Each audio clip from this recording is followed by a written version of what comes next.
सांप को दूध पिलाना किसे कहते हैं? सांप को दूध पिलाना, सपोला, सांप को दूध पिलाना। और क्यों कहा जाता है कि किसी की मदद यह सोचकर करनी चाहिए कि वो मदद का एहसान मानेगा या नहीं, वरना ऐसा नहीं होता साहब।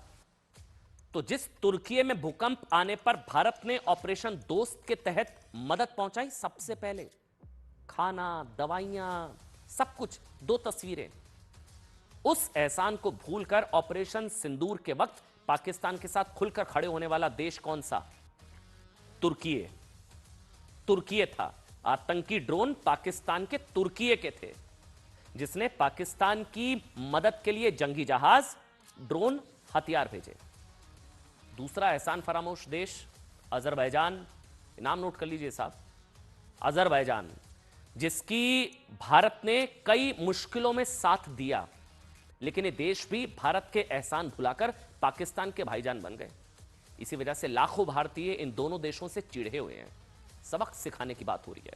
इन दोनों देशों की गद्दारी की वजह से भारत में बॉयकॉट टर्की, बॉयकॉट तुर्की, बॉयकॉट अजरबैजान ट्रेंड हो रहा है। नहीं जाना चाहिए साहब। ये आपके टूरिज्म के पैसे से टेररिज्म को एक्सपोर्ट कर रहे हैं, तो इनडायरेक्टली तो आप फंडिंग कर रहे हैं। अगर आप अब टर्की जा रहे हैं, तुर्की जा रहे हैं, बुरा लगे सही लगे, मैं खुलकर बोल रहा हूं, हो सकता है आप लोगों की कोई बुकिंग हो, होटल का रिफंड ना मिले, लोगों के दिमाग में होता है साहब अब तो बुकिंग हो गई है, होटल की बुकिंग है। लेकिन साहब बुरा लगे सही लगे, आपके टूरिज्म के पैसे से ये टेररिज्म एक्सपोर्ट कर रहे हैं देश तुर्की और अजरबैजान, और फिर आप पर आरोप लगेगा कि आप इनडायरेक्टली फंडिंग कर रहे हैं इन देशों की इकोनॉमी। टूरिज्म, भारतीयों का कितना बड़ा रोल, तुर्की भारतीयों का ऑपरेशन बॉयकॉट शुरू हो गया है। देश के करोड़ों नागरिक इन देशों का बहिष्कार कर रहे हैं। हमने सेट किया था ना मालदीव को, फिर घुटनों पर आ गया था मालदीव, याद है? भारतीयों की ताकत, 140 करोड़ भारतीयों की ताकत को समझते हैं ना आप? कैसे लाइन पर आया था मालदीव। कई ऑनलाइन ट्रेवल प्लेटफॉर्म जैसे कि कुछ ईज माई ट्रिप ने तुर्की के लिए फ्लाइट, होटल बुकिंग बंद। यही इलाज है इन लोगों का, यही इलाज है। ऐसी गर्दन मरोड़ेगा ना भारत। भारतीय व्यापारियों ने भी तुर्की से आने वाले सेबों का बहिष्कार करना शुरू। अंजाम यही हुआ कि तुर्की के सेब अब भारतीय बाजारों से गायब होने लगे हैं।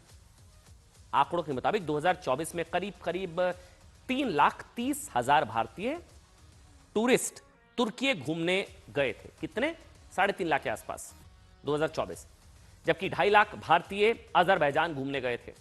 इस यात्रा के लिए हर यात्री ने औसतन करीब, आप 1,000 अमेरिकी डॉलर, आप समझ लीजिए 85,000 या 1 लाख रुपए तो आदमी खर्च करता ही है ना कहीं जाता है तो। तुर्की ने करीब 5100 अरब कमाए। ये साहब ये तो टूरिज्म की फंडिंग, और टूरिज्म के जरिए हो रहा है टेररिज्म। तो ये तो फंडिंग चल रही है। हम जा रहे हैं, टूरिस्ट जो जा रहा है वो फंडिंग कर रहा है, टेरर फंडिंग कर रहे हैं इस तरीके से हम। तो फिर एक अनुमान के मुताबिक आप जानते हैं भारतीय पर्यटकों ने तुर्की में करीब 8,000 करोड़ रुपए खर्च किए। 8,000 करोड़ टूरिज्म। वहीं 2024 में तुर्की जाने वाले भारतीय टूरिस्टों की संख्या में करीब 21% की बढ़ोतरी हो गई।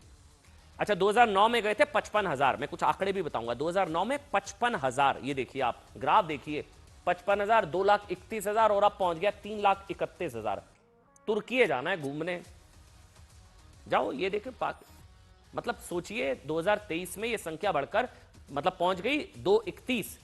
अभी 2024 तक के आंकड़े हमारे पास थे, हमें रिसर्च करी तो पता लगा 3,31,000। लेकिन अब पाकिस्तान का साथ देकर तुर्की भारतीयों से जो नाराजगी मोल ले ली है ना उसने, उसे इसकी भारी कीमत चुकानी पड़ेगी। क्योंकि मैं आपको बताऊं, जो ड्रोन है ना, ड्रोन, ये सारे तुर्की के ड्रोन, आतंकी ड्रोन जो भारत के अलग अलग शहरों में ऊपर मंडरा रहे थे, जिसको भारतीय सेना एक एक करके उड़ा रही थी, एक भी बिल्कुल चाइनीज माल निकला। वैसे तुर्की का भी चाइनीज माल था। ये तुर्की के ड्रोन, ये सारे तुर्की के ड्रोन निकले जो भारत के खिलाफ इस्तेमाल किए गए। भारत के खिलाफ आतंकी ड्रोन तुर्की के। अब जाएंगे तुर्की आप लोग। तुर्की ने भारतीयों से पैसा कमाया, भारतीयों के खिलाफ इस्तेमाल किया, टूरिज्म की कमाई टेररिज्म में इन्वेस्ट कर दी। साहब क्या चल रहा है इस वक्त? बॉयकॉट तुर्की है, ट्रेंड कर रहा है। इसमें लोग खुलकर अपनी बात कह रहे हैं। एक यूजर ने क्या लिखा कि भारत ने तुर्की के मुश्किल वक्त में उसका साथ दिया, लेकिन जब भारत के साथ खड़ा होने का टाइम था तब तुर्की ने दगाबाजी करके दुश्मन का साथ दिया। सांप को दूध पिलाया साहब हम लोगों ने। गुजरात में टूर ऑपरेटर्स एसोसिएशन ने एक बयान में कहा है कि वो अजरबैजान और तुर्की की बुकिंग नहीं लेंगे क्योंकि इन दोनों देशों ने भारत के साथ गद्दारी की है। वैसे आपको यह याद होगा कि मालदीव ने भारत को आंखें दिखाने की कोशिश की थी, तो भारतीयों ने बॉयकॉट मालदीव कैंपेन चलाकर, याद है ना, मालदीव को घुटनों पर हम ले आए थे। पर्यटन की कमाई पर टिका मालदीव जैसा देश भारतीयों की इस मार्च से करहा उठा और अपनी गलती को सुधार लिया। अब वही गलती तुर्की और अजरबैजान ने की है और इन दोनों देशों का इलाज करने के लिए भारत में कैंपेन चल पड़ा है। आपको भी याद होगा जब करीब 2 साल पहले 6 फरवरी 2023 में तुर्की में विनाशकारी, ये वो तस्वीरें हैं साहब, बुरा लगता है। भारत ने मदद की ना, हम लोगों ने सबसे पहले मदद की थी ना। विनाशकारी भूकंप आया था तब तुर्की को सबसे पहले मदद पहुंचाने वाला देश कौन सा? भारत।